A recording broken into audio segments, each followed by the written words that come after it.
I am Ranvijay Singh, IIC BCTM president. आज आपके बीच में एक इवेंट जो ऑर्गेनाइज की जा रही है, basics of intellectual property rights and its importance for innovation and innovators and entrepreneurs. आप लोगों ने अभी पिछले कुछ दिनों में बहुत सारे सेलिब्रेशन एक्टिविटीज की, बहुत सारे दिनों को सेलिब्रेट किया कि भाई इनोवेशन क्या है, एंटरप्रेन्योरशिप डे क्या है, बहुत सारी चीजें देखी। और कंटिन्यूसली आप लोग बीटेक में हैं, मैनेजमेंट में हैं और नए नए इनोवेशंस आपके दिमाग में आ रहे होंगे। तो किस तरीके से उन इनोवेशंस को सुरक्षित रखा जाए। भाई आपने कोई टेक्नोलॉजी अगर नई इनोवेट की है तो आप डेफिनेटली उसकी सहायता से सोसाइटी को फायदा पहुंचाना चाहते हैं, लेकिन आप उस इनोवेशन को अपने पास सुरक्षित भी रखना चाहते हैं। कोई दूसरा उसको इस्तेमाल करना चाहता है, आप उसे इस्तेमाल करने के लिए देंगे, लेकिन विद परमिशन। तो ये बहुत सारे इस तरीके के जब कानूनी दांव पेच आते हैं तो वहां पर इंटेलेक्चुअल प्रॉपर्टी राइट्स का उपयोग होता है, जिनकी मदद से हम अपनी इनोवेशंस को सुरक्षित रख सकते हैं। तो इन चीजों के ऊपर मैं अब आपका ज्यादा समय ना लेते हुए विवेकानंद कॉलेज ऑफ लॉ से सानिया आफ्ताब मैम को इनवाइट करता हूं कि वो डाइस पे आए और आप सबके बीच में अपने विचार साझा करें, जिससे कि आप अपने इनोवेशंस को, अपने नए वेंचर्स को अच्छे से एस्टैब्लिश कर सकें और आगे बढ़ सकें। Sania ma'am, please come on the dice.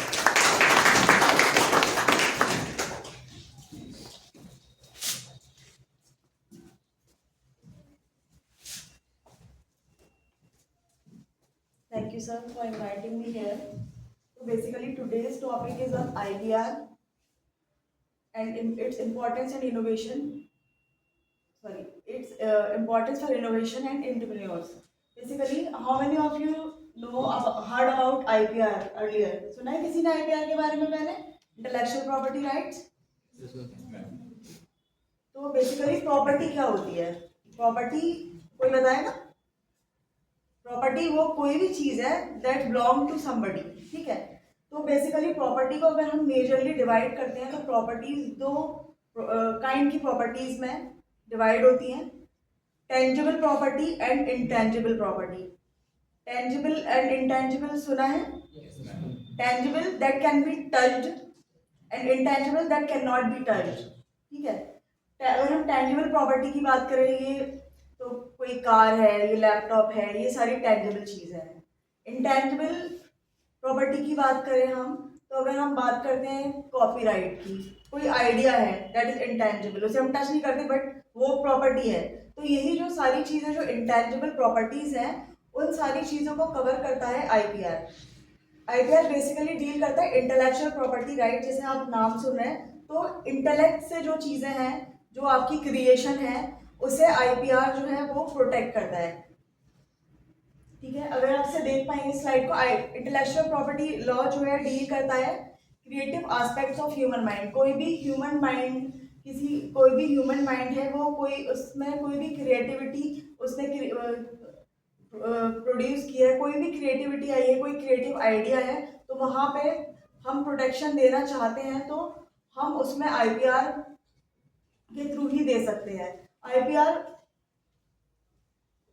जो होते हैं वो टेरिटोरियल होते हैं नेचर में, मतलब अगर कोई भी आईपीआर हमें रजिस्टर कराना है तो वो टेरिटरी में ही होगा, ठीक है। जैसे इंडिया में अगर हमें कराना है तो हम इंडिया में ही कराएंगे, क्योंकि हम इधर रहते हैं इसलिए वो हमारा इंडिया में होगा।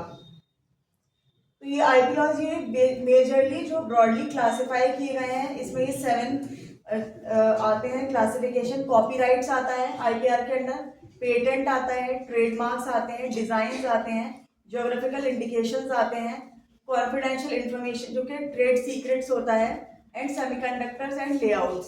तो आप लोगों ने इनमें से किसी भी फॉर्म के बारे में सुना है, लाइक कॉपीराइट, पेटेंट तो सुना होगा आप लोग, मोस्टली इंजीनियरिंग स्टूडेंट्स है ना इधर। तो अगर हम डिवाइड करें इसे, 1 बाय 1 जाए, तो अगर हम कॉपीराइट की बात करते हैं तो कॉपीराइट से हमें क्या समझ में आता है? Copyright is basically in the form of written, ठीक है। जो भी हमारे पास लिखित में चीजें हैं, कोई भी चीज है जिसे मैं लिखती हूँ, मैं चाहती हूँ कि कोई भी चीज अगर मैं लिख रही हूँ, मैं चाहूंगी कि मैं वो यूज करूँ, ठीक है। अगर किसी और को वो इस्तेमाल करनी है तो मेरी परमिशन से इस्तेमाल करे, या फिर मुझे उसके लिए कुछ ना कुछ मॉनेटरी बेनिफिट रहे। ऑब्वियसली जब भी हम कोई इनोवेशन, मतलब कोई भी चीज अगर वो हमारी अपनी है तो हम उसे क्या चाहते हैं, है ना, कि वो हमें कुछ तो फायदा दे। तो कॉपीराइट में अगर आपने देखा होगा, कोई भी किताब है या कोई आर्टिकल्स है, आर्टिकल्स भी आप लोगों में लिखते होंगे लोग, तो उसके लिए क्या होता है, अगर फॉर एग्जाम्पल यहाँ पे किसी भी बच्चे ने कोई नॉवेल लिखी, तो उस पे क्या होगा, उस किताब पे या उस नॉवेल पे वो चाहेगा कि कॉपीराइट को ले ले, ताकि वो जो नॉवेल लिखी है वो उस नॉवेल को कोई और उस नॉवेल को किसी भी फॉर्म में कोई और इस्तेमाल ना कर पाए, ठीक है। जैसे बहुत सारी बार अगर आप लोगों के दिमाग में ये क्वेश्चन आ सकता है कि बहुत सारी आपने सुना होगा कि नॉवेल बेस्ड मूवीज होती हैं, है ना। तो वो जो नॉवेल बेस्ड मूवीज होती हैं, तो जो नॉवेल के जो ऑथर हैं, वहां से वो जो प्रोड्यूसर हैं, वो वहां से परमिशन लेते हैं, उन्हें जो भी रॉयल्टी देनी है वो देते हैं, तब उन्हें परमिशन मिलती है, वो उस नॉवेल से कुछ भी पार्ट है या उसका जो कॉन्सेप्ट है वो ले सकते हैं, ठीक है। कॉपीराइट इसलिए कहते हैं, जो कॉपीराइट वो जो है वो एक नेगेटिव राइट है। वो नेगेटिव राइट इसलिए है, कोई भी आईपीआर बेसिकली नेगेटिव राइट इसलिए है, खाली कॉपीराइट नहीं, क्योंकि पॉजिटिव राइट क्या होगा कि कोई भी चीज है उसे सब यूज करें। नेगेटिव राइट इज ये मेरी चीज है, मैं चाहती हूँ मैं उसे यूज करूँ और मैं उसे दूसरों को इस्तेमाल करने से रोकना चाहती हूँ, ठीक है।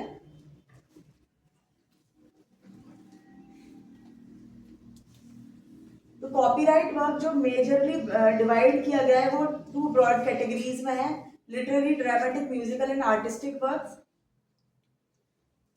राइटिंग्स के अलावा, जो पहले तो राइटिंग्स हैं जो नॉर्मली राइटिंग्स है, उसके अलावा जो म्यूजिकल, लिटरेरी, ड्रामेटिक, म्यूजिकल और आर्टिस्टिक वर्क भी इसमें जो कि ओरिजिनल फॉर्म में है उसमें हम कॉपीराइट ले सकते हैं, और इसका जो मीडियम होगा वो फिक्स्ड होगा। जैसे मैंने अभी आपको पहले बताया, इस राइट में यही है, copyright being a negative right grant the copyright owner the right to prevent another person from, किस चीज से रोकेगा, कॉपीराइट ओनर को कॉपीराइट ओनर रोक सकता है दूसरे लोगों को कॉपीज बनाने से। जैसे आपने सुना होगा पायरेटेड कॉपीज बनती हैं, पहले क्या होता था, आज के टाइम पे तो सब इंटरनेट पे अवेलेबल हो जाता है, लेकिन उसके लिए भी परमिशन वगैरह चलती है। पहले क्या होता था, कोई भी मूवी रिलीज होती थी तो उसकी पायरेटेड कॉपीज मार्केट में अवेलेबल हो जाती थी, ठीक है। तो वो उन सब चीजों को रोकने के लिए होता है।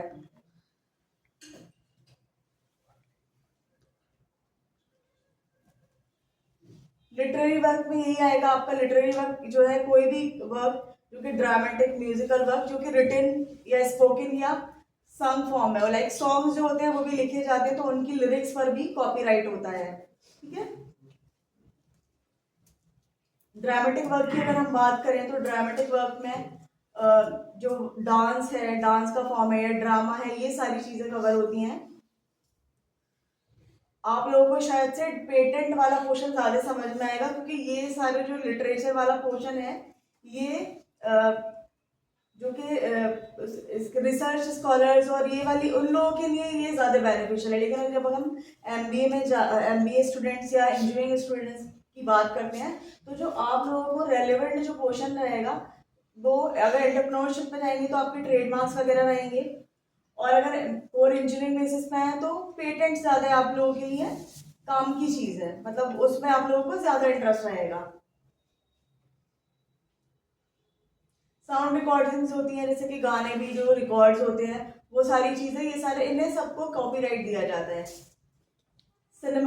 सिनेमेटोग्राफिक फिल्म्स, इनमें भी जो सिनेमेटोग्राफिक फिल्म्स हैं, तो यही जो मैं आपको मूवीज की बात बता रही थी, तो यहाँ पे भी कॉपीराइट लेता है कि जब तक कि जो भी कोई भी मूवी है, आप उस मूवी का कोई पार्ट वैसे नहीं ले सकते हैं, मतलब आप किसी और मूवी में ले लें या आप कहीं यूज करें। अगर आप देखेंगे तो जो भी इवेंट्स वगैरह भी होते हैं बड़े बड़े, तो वहाँ पे अगर कोई मूवीज प्ले की जाती है तो वहाँ पे वो पहले से परमिशन ली जाती है। जैसे हम जैसे यूनिवर्सिटी में चलाना है तो ऑब्वियसली हम चला सकते हैं, लेकिन जो बड़े इवेंट रहते हैं वहाँ पे परमिशन लेनी होती है, जहाँ पे मॉनेटरी बेनिफिट हो।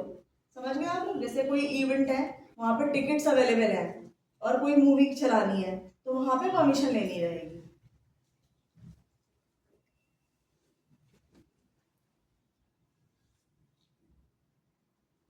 तो अगर आप कॉपीराइट की बात करें तो कॉपीराइट में बेसिकली ये है, एक ये नहीं है कि लाइफ टाइम के लिए अगर आपने लिखा तो वो लाइफ टाइम के लिए आपकी चीज हो गई, ठीक है। यहाँ पे कॉपीराइट में क्या है, आप एक लिमिट दे रखी है कॉपीराइट लॉ के अंदर कि जो भी पर्सन है, किसी की कोई राइटिंग्स है या जो भी कोई ड्रामेटिक वर्क है या सिनेमेटोग्राफिक वर्क है, उसके लिए क्या होता है कि life of the author plus 50 years. Life of the author ये कि जब तक कि वो जो पर्सन है वो जीवित है, उनकी लाइफ में उनके पास वो राइट रहेगा कि उनके जिंदा रहते हुए कोई कोई भी उस जो भी चीज है, नॉवेल है या जो भी है, उसका कोई यूज नहीं कर सकता बिना उनकी परमिशन के। Plus 50 years after his death, ठीक है। 50 साल उनके मरने के बाद तो जो क्या होगा, उनके जो लीगल ईयर्स होते हैं, लाइक किसी के फादर ने लिखी तो उनके जो बच्चे हैं या उसके बच्चे हैं सिर्फ 50 साल तक वो यूज कर सकते हैं। उसके बाद क्या होता है, वो चीज पब्लिक डोमेन में आ जाती है। पब्लिक डोमेन में आने का मतलब है कोई भी चीज जब तक उसका बेनिफिट लेना था, जो भी ओरिजिनल पार्टी थी, जो ऑथर था, उसे दिया गया, ठीक है, लाइफ टाइम तक दिया गया, 50 ईयर्स उसके लाइफ टाइम के बाद दिया गया। फिर उसके बाद क्या होगा, वो पब्लिक डोमेन में आ जाएगी। पब्लिक डोमेन में आने का मतलब है कि वो जो भी इन जनरल पब्लिक है वो उनके लिए एक्सेसिबल होगी विदाउट एनी कॉस्ट। उसे कोई यूज कर सकता है। फॉर एग्जाम्पल, उस नॉवेल को लेके कोई 50 साल बाद कोई भी चीज है तो कुछ लिखना चाहे तो वो वहां से वो उठा सकते हैं, उन्हें किसी परमिशन की जरूरत नहीं है, ठीक है।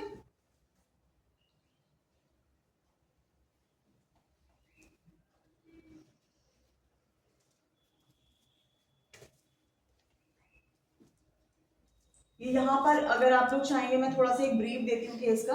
तो एक कॉपीराइट पर एक केस था, एक अगर आप कॉपीराइटेबिलिटी ऑफ अ मंकी सेल्फी, एक एक रिपोर्टर थे, वो कुछ रिपोर्ट्स बना रहे थे, कैमरामैन से कैमरा छीना एक बंदर ने, उसने फोटो खींचा, तो जो कैमरा पर्सन थे उन्होंने फिर क्लेम किया कि ये उनका कॉपीराइट है।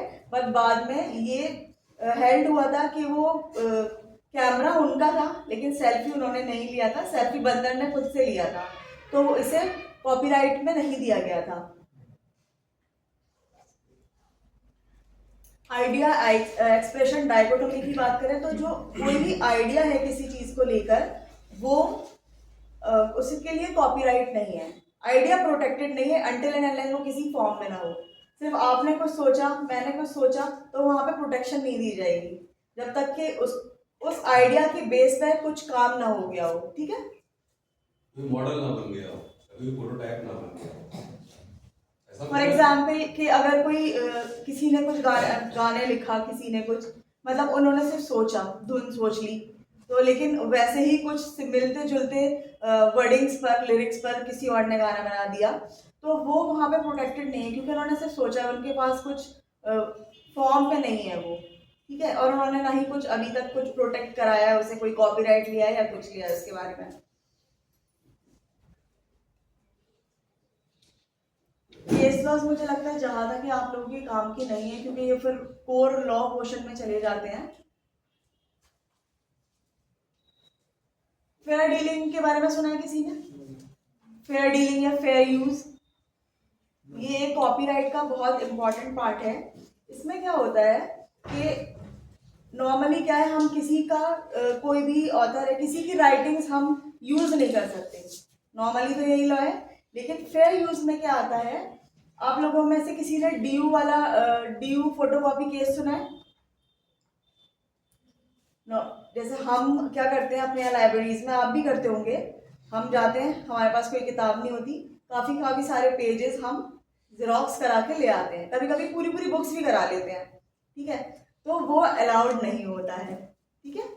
तो वो लेकिन नॉर्मली वो अलाउड नहीं है। फिर ये डीयू का केस था जेरोक्स का, वहां पे क्या था, जो जेरोक्स है, जैसे नॉर्मली कॉलेजेस में चलता है, बच्चे जाते हैं, किताबें ले जाते हैं, आर्टिकल्स ले जाते हैं, जेरोक्स कराते हैं और चले जाते हैं। नॉर्मली हम किसी का काम यूज कर सकते हैं, वो हम ऐसे कर सकते हैं, मैंने कोई किताब उठाई, मैंने उसे पढ़ा, फिर उसका जितना क्रक्स मैं ले सकती थी मैंने उसे लिया, मैंने लिखा, वो मैं यूज कर सकती हूँ। लेकिन एज इट इज मैं वही का वही सामान नहीं यूज कर सकती। हम कोई रिसर्च भी लिखते हैं, थीसिस लिखते हैं, डिजर्टेशन लिखते हैं, तो वहां पे एक प्लेजरिज्म का कॉन्सेप्ट होता है, वो कॉपीड नहीं होना चाहिए, वो है ना।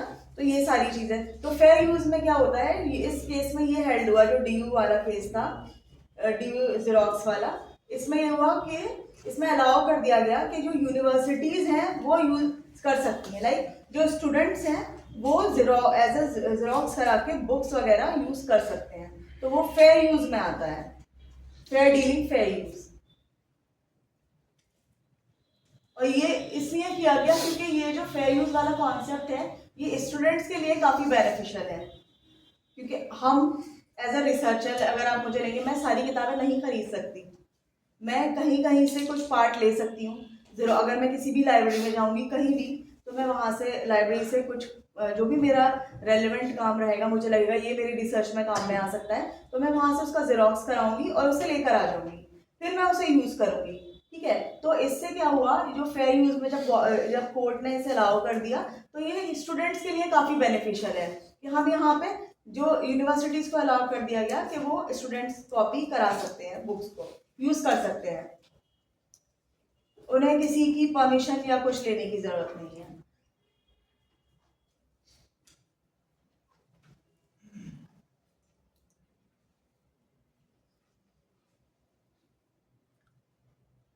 ये वही केस की बात हो रही है, लैंडमार्क केस ऑन फोटोकॉपिंग, जो मैंने आपको बताया।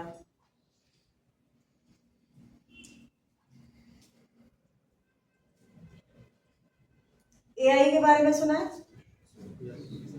आजकल तो सबने ही सुना है। कुछ कुछ साइट्स भी है, लाइक चैट जीपीटी, मेटा, तो वहां पे ये कॉपीराइट, फिर इसमें कुछ कुछ चीजें जहाँ पे आर्टिफिशियल इंटेलिजेंस की बात करती है, तो यहाँ पे अभी ये कंट्रोवर्सी भी है कि कॉपीराइट, क्योंकि ऑलरेडी जो चीज कॉपीराइट किसी को दिया गया है, लेकिन आर्टिफिशियल इंटेलिजेंस के जरिए क्या है, जैसे अगर हम कुछ भी डालेंगे चैट जीपीटी पे, तो वो तो हमें मटेरियल कलेक्ट करके दे ही देगा ना।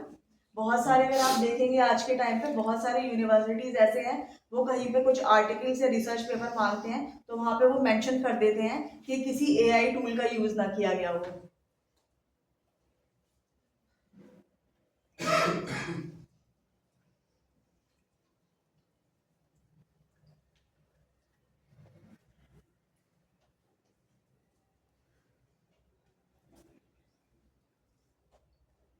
फिर अगर इन्फ्रिंजमेंट होता है कॉपीराइट का, तो फिर उसके लिए कुछ मॉनेटरी इम्पोजमेंट लगता है और कुछ पनिशमेंट भी है, ठीक है। फिर आते हैं आपके जो आप लोगों से रिलेटेड है पेटेंट लॉज। पेटेंट सुना है? पेटेंट में क्या होता है, कोई बताएगा? चलिए मैं बताती हूँ। पेटेंट लॉ जो है बेसिकली डील करता है न्यू इंडस्ट्रियली एप्लीकेबल इन्वेंशन पे। कोई भी इन्वेंशन है इंडस्ट्रियली एप्लीकेबल इन्वेंशन, उस पे उसके लिए हम पेटेंट लेते हैं। लेकिन ऐसा नहीं है, आप जैसे इंजीनियरिंग वाले बच्चे हैं, आप कुछ बनाते हैं, कोई भी चीज़ आपकी कोई इन्वेंशन है, तो अगर आपने कुछ नई चीज़ बनाई तो आप उसके लिए पेटेंट के लिए जाएंगे, ठीक है, ताकि वो चीज़ जो भी आप इन्वेंट कर रहे हैं, जो भी बना रहे हैं, आपकी जो भी इन्वेंशन है, वो सिर्फ आप इस्तेमाल कर सकें। हर कोई ये चाहता है कि मैं भी अगर कुछ नया लिखूंगी या कुछ नया बनाऊंगी, मैं चाहूंगी मैं यूज करूँ, ठीक है। अगर बाकी लोग यूज करना चाहते हैं तो वो क्या करेंगे, वो उसके लिए कुछ फीस देंगे, कुछ पे करेंगे, उसके बाद मैं वो एक्सेसिबिलिटी उन्हें दूंगी, ठीक है। तो पेटेंट लॉ में क्या होता है, पेटेंट जो होता है अगर रजिस्टर कराना पड़ता है, किसी ने भी, जो भी कोई भी इंजीनियर्स हैं या जो भी हैं, वो कुछ इन्वेंट करते हैं, तो उसके लिए जब वो पेटेंट लेने जाते हैं, तो पेटेंट के लिए क्या होता है, वो उसके लिए हमें फाइल करना पड़ता है इन्वेंशन के लिए, और वो जो फाइल करने के बाद में जो हमें पेटेंट ग्रांट होता है, वो सिर्फ 20 ईयर्स के लिए होता है। जैसे कॉपीराइट में हमने पढ़ा था life time plus 50 years of author, यहाँ पे क्या होता है, जो पेटेंट है वो डेट ऑफ फाइलिंग से 20 साल तक के लिए हमें मिलता है, इससे आगे नहीं मिलता है, उसके बाद वो पब्लिक डोमेन में आ जाएगा।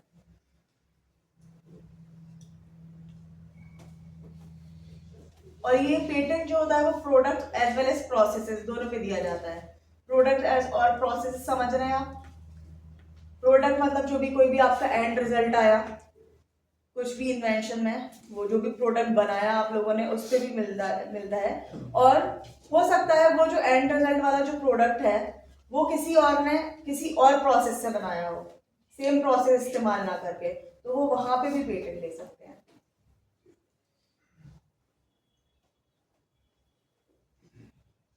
ये पेटेंट के लिए कुछ रिक्वायरमेंट्स हैं जो हमारा 1970 एक्ट का इंटेलेक्चुअल प्रॉपर्टी एक्ट था उसमें। इसमें क्या है कि जो इन्वेंशन है वो नॉवेल होनी चाहिए, नई होनी चाहिए, इन्वेंटिव स्टेप होना चाहिए उसमें, it should be non obviousness, और इंडस्ट्रियल एप्लीकेशन के लिए यूज होनी चाहिए वो। ठीक है, तो ये जो तीन चीजें हैं, नॉवेलनेस, नॉन ऑब्वियसनेस और इन्वेंटिव स्टेप, ये कोई भी चीज को जब पेटेंट मिलेगा तो उसके लिए ये तीनों रिक्वायरमेंट जरूरी है। अगर ये इनमें से कोई एक भी नहीं रहेगा तो पेटेंट नहीं ग्रांट होगा। जैसे मैंने आपको बताया, novelty, invention must be new, नया होना चाहिए, ऑलरेडी अवेलेबल नहीं होना चाहिए पब्लिक को। ठीक है, यही सारी चीजें इसमें। और एक जगह अगर हम बात करें तो पेटेंट लॉ में, चलिए मैं आगे बताती हूँ आपको, एक चीज होती है कंपलसरी लाइसेंसिंग। कंपलसरी लाइसेंसिंग में क्या होता है, कोई भी चीज जो कि पब्लिक के लिए बहुत जरूरी है, तो वहां पे क्या होता है, गवर्नमेंट के पास राइट होता है, वो जो ऑलरेडी चाहे किसी बंदे को पेटेंट अवेलेबल है, ग्रांट किया हुआ है, वहां से वो उससे लेके वो पब्लिक एट लार्ज को यूज में दे सकती है। जैसे बहुत सारे केसेस हैं जहाँ पे मेडिसिन ली गई हैं जिन पे ऑलरेडी पेटेंट था, लेकिन जब नीड हुई तो वहां पे उन मेडिसिन को कंपलसरी लाइसेंसिंग दे दिया गया, वहां पे लाइसेंस दे दिया गया कि उस पेटेंटी के अलावा जिससे वो पेटेंट ग्रांट हुआ है, तो वो मेडिसिन ऐसे पब्लिक एट लार्ज के लिए अवेलेबल की जा सकती हैं। ठीक है, यहाँ पे ये नहीं होगा। यहाँ इसमें क्या है ना, जब जरूरत आ गई कोई, जैसे फॉर एग्जांपल कैंसर मेडिसिन है, ठीक है, तो वहां पे क्या है, फिर एक नीड आ गई, पेटेंट तो ले लिया, अब वो इतनी महंगी थी, पहले 80-80 हजार की दवाइयाँ थी, तो फिर क्या हुआ, फिर वहां से वो पब्लिक उसमें लाई गई, कंपलसरी लाइसेंसिंग हुई इस पर, तो अभी हम उन्हें सस्ते में खरीद सकते हैं।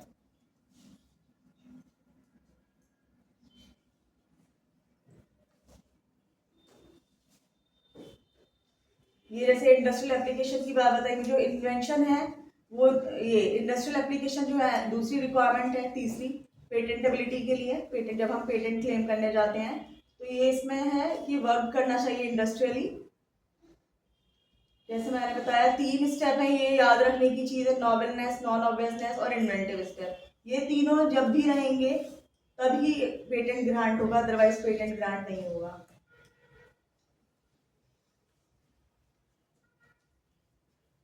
ये इसमें कुछ केसेस थे जो आईपी लॉ में। अभी आजकल तो एक और कॉन्सेप्ट है, पेटेंटिंग इन बायोटेक्नोलॉजी। बायोटेक नॉर्मली, जैसे मैं आपको बता रही हूँ, पेटेंट किस पे मिलता है, जहाँ पे इन्वेंशन होती है, ठीक है, नॉवेलनेस है, तो इंडस्ट्रियल एप्लीकेबिलिटी। बायोटेक्नोलॉजी में क्या होगा, ये एक बहुत ही कॉन्ट्रोवर्शियल एरिया है, क्योंकि बायोटेक्नोलॉजी बेसिकली क्या है, बायोटेक्नोलॉजी से क्या समझते हैं, कोई भी वायरस है या एंजाइम्स हैं, ये तो ऑलरेडी एग्जिस्टेंस में है ना, इन्हें तो कोई क्रिएट नहीं कर रहा है, ये तो बाय नेचर क्रिएट किए गए हैं। तो यहाँ इन चीज़ों पे अगर कोई इन चीज़ों को यूज़ करके, जैसे एक केस है उसमें क्या है, ऑयल स्पिल्स हटाए गए और उसमें कुछ वायरस या यूज़ किए गए थे कुछ एंजाइम्स, तो उसमें क्या हुआ, वो जो पर्सन था जिस मेथड से गया था, उसने किया था मतलब ऑयल स्पिल्स रिमूव करने के लिए जो मेथड यूज़ किया था, तो वहाँ पे फिर उसने पेटेंट क्लेम किया उस पर। तो पहले ये हुआ, पेटेंट ग्रांट नहीं हुआ कि इसमें एक लिविंग बीइंग यूज हो रहा है, क्योंकि नॉवेल्टी तो नहीं है, ऑलरेडी एक लिविंग क्रिएचर है, ठीक है, तो वहाँ पे उसे पेटेंट नहीं मिला था। लेकिन उसके बाद में ये हुआ कि ऑल्दो वो लिविंग क्रिएचर है, बट उसे यूज करते हुए उसने कुछ ऐसा नई चीज बनाई, जैसे ऑयल स्पिल्स हटाने के लिए, तो वहां पे उसे पेटेंट लेटर ऑन स्टेज पे ग्रांट कर दिया गया था।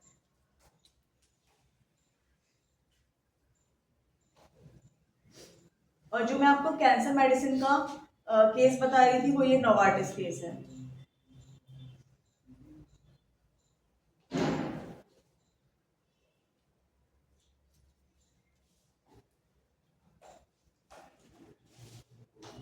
फिर आप बात करते हैं जो इसमें जो आईपीआर है, 3 मेजर कैटेगरीज हैं जो कि बिजनेस वगैरह में यूज होती हैं: कॉपीराइट, पेटेंट एंड ट्रेडमार्क। इसके अलावा भी और भी हैं जो हम आगे देखेंगे।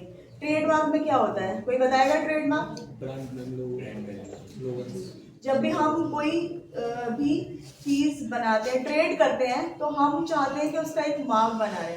मार्क बना रहे मीन्स कि कोई भी अगर सेम, फॉर एग्जांपल अगर हम लॉक्स की बात करें, लॉक तो ऑल ओवर अलीगढ़ बन ही रहे हैं, लेकिन जो भी लॉक बना रहे हैं, जो भी मैन्युफैक्चरर हैं, उन्होंने अपना अपना एक नाम और एक मार्क दे रखा है।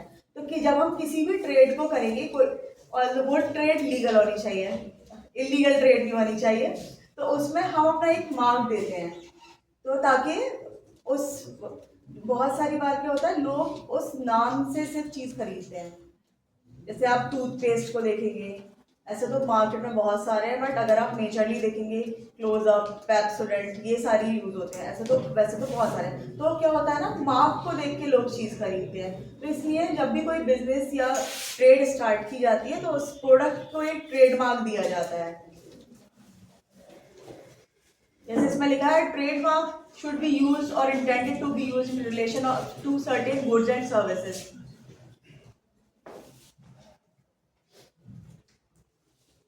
और ट्रेडमार्क जो होता है उसे भी फाइल करना पड़ता है, ऐसे नहीं मिलता है, रजिस्टर कराना पड़ता है जब भी हम कोई ट्रेड स्टार्ट करते हैं। और उसका जो टाइम ड्यूरेशन है वो भी 20 साल है। ट्रेडमार्क जब आप एक बार रजिस्टर कराएंगे तो वो 20 साल के लिए मिलेगा, उसके बाद आपको री रजिस्टर कराना होगा उसे।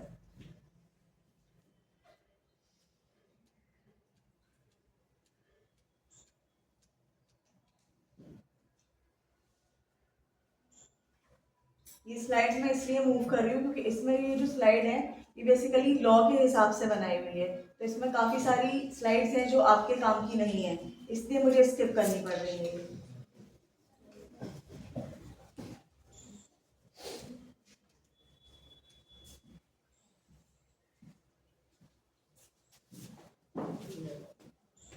फिर कॉपी आईपीआर में, फिर आईपीआर डील करता है लॉ ऑफ डिजाइन से।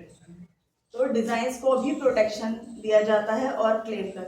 आपने देखा है, जिसमें आपको एक बहुत ही सादा सी एग्जाम्पल, ओरियो बिस्किट देखा है, तो वो लॉ ऑफ डिजाइन्स में आएगा। जो डिजाइन ओरियो बिस्किट ने बना रखा है अपना, जो भी देखा है सभी ने, तो वो डिजाइन और नहीं बना सकता है क्योंकि वो वहां से प्रोटेक्शन मिली हुई है लॉ ऑफ डिजाइन में।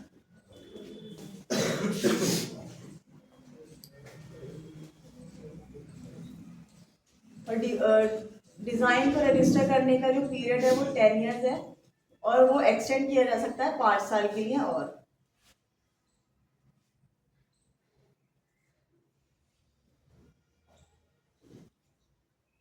फिर यहाँ पर आता है आपका importance of IPR for innovators and entrepreneurs. तो यहाँ पर जो इम्पोर्टेंस क्या है आईपीआर की, थोड़ा थोड़ा तो आपको समझ आ ही गया होगा क्या क्या क्या इम्पोर्टेंस है।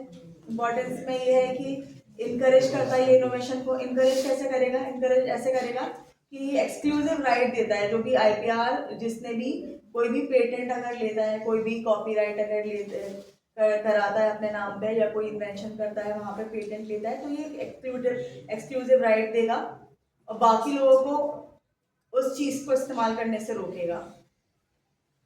इकोनॉमिक बेनिफिट देगा, ठीक है। कैसे देगा? IP assets can be monetised through licensing, sales और collaboration, generation revenue for business. Competitive advantage होगी। कॉम्पिटिटिव एडवांटेज कैसे होगी कि जब कोई एक चीज मार्केट में आएगी, ठीक है, तो आप लोगों ने सुना होगा एक कंपटीशन लॉ भी होता है, नहीं सुना? कोई बात नहीं, सुनिए, आप सुनिए, थोड़ा सा सुनिए।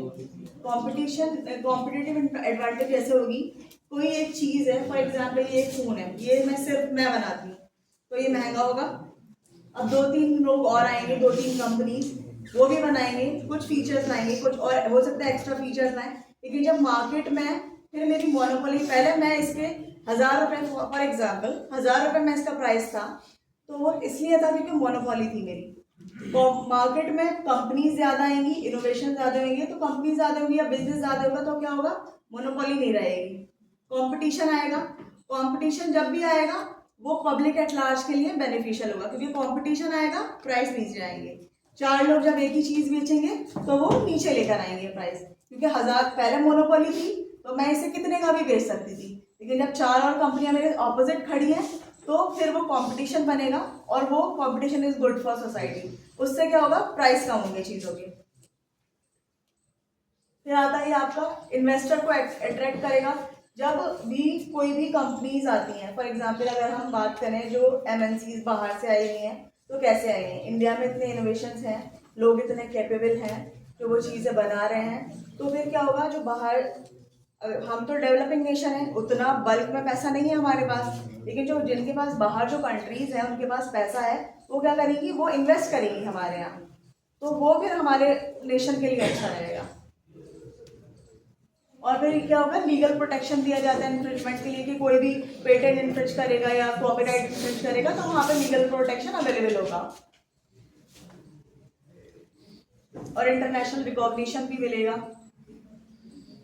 इसमें जैसे केस स्टडीज थे दो, एप्पल कंपनी का है, तो एप्पल का क्या है ना, एप्पल ने टच स्क्रीन टेक्नोलॉजी पर पेटेंट ले रखा है, तो इसलिए यहाँ पे वो डोमिनेंट पोजीशन। आपने अगर बहुत सारे फोन अगर आप देखेंगे, तो अगर आप टच देखेंगे, एप्पल से अच्छा टच किसी का काम नहीं करता जी।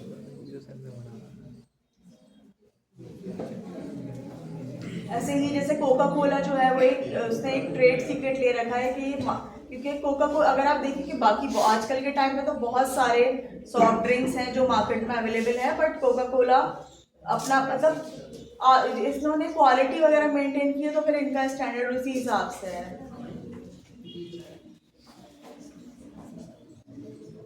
जैसे टेस्ला है, Tesla open source patent strategy, इन्होंने क्या किया गया है, टेस्ला ने दूसरी कंपनीज को अलाउ किया है अपने पेटेंट को यूज करने का, किस लिए, जो उनकी जो उन्होंने जो अपने इनोवेशन है, मतलब उनका जो प्रोसेस रहेगा, वो अपना जो उन्होंने अपना जो प्रोसेस जो है वो शेयर किया है, ऑल्दो पैसों में ही किया होगा, तो वो इलेक्ट्रिक व्हीकल्स के लिए उन्होंने शेयर किया हुआ है।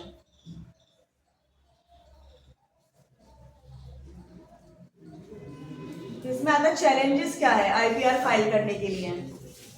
तो IPR फाइल करने में क्या होता है कि जो हाई कॉस्ट होती है पेटेंट फाइल करने की, फाइलिंग और मेंटेनेंस के लिए, ये इसके एक चैलेंज है। ये ग्लोबल इन्फोर्समेंट जो है वो एक इशू है, क्योंकि अगर मैं इंडिया में करा रही हूँ तो वो मुझे, मैंने स्टार्टिंग में बताया था, टेरिटोरियल इन नेचर, वो चीज़ है, ठीक है। IPR इन्फ्रिंजमेंट और काउंटर फीटिंग भी हो सकती है। जैसे आपने ग्रे मार्केट्स के बारे में सुना होगा, चाइना बहुत बड़ी ग्रे मार्केट चलाता है, ठीक है। जैसे जो आईफोन आप खरीद रहे हैं, आप US से ला रहे हैं, और चाइना में क्या है, ये लोग ग्रे मार्केट में क्या होता है, सेम चीज़ बनाएंगे, दिखने में सेम होगी, लेकिन वो अंदर जो उसके पार्ट्स होंगे वो जेन्युइन नहीं होंगे, वो उन्होंने असेंबल किए होंगे, वो चीज़ें होती हैं ग्रे मार्केट में जो यूज होता है।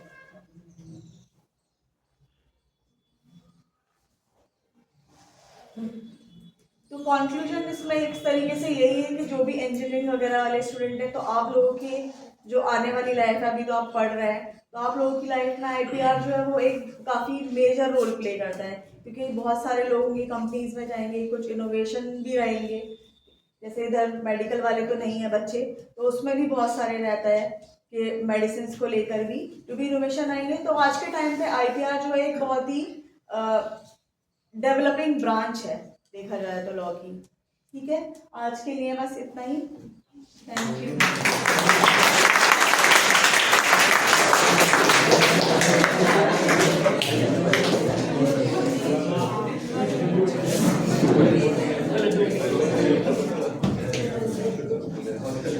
थैंक यू मैम, और आप सभी लोगों का भी बहुत बहुत धन्यवाद ध्यान से सुनने के लिए। और आगे जब हम अभी कुछ हैकथॉन्स होंगी और कुछ अपने आइडियाज को जब कन्वर्ट करेंगे मॉडल्स में और प्रोटोटाइप में, आज आपने बहुत सारी चीजें देखी होंगी कि किस कंडीशन में आके अगर बहुत महंगा है तब IPR किस तरह से यूज होगा। जैसे दवाओं में उसमें कुछ चेंजेस किए गए, इसी तरीके से सिर्फ और सिर्फ आपका आइडिया है, तो वो आइडिया जब तक प्रोटोटाइप या मॉडल में कन्वर्ट नहीं होगा, एक कॉन्सेप्ट निकल के नहीं आएगा, तब तक वो चीज़ कामयाब नहीं होगी।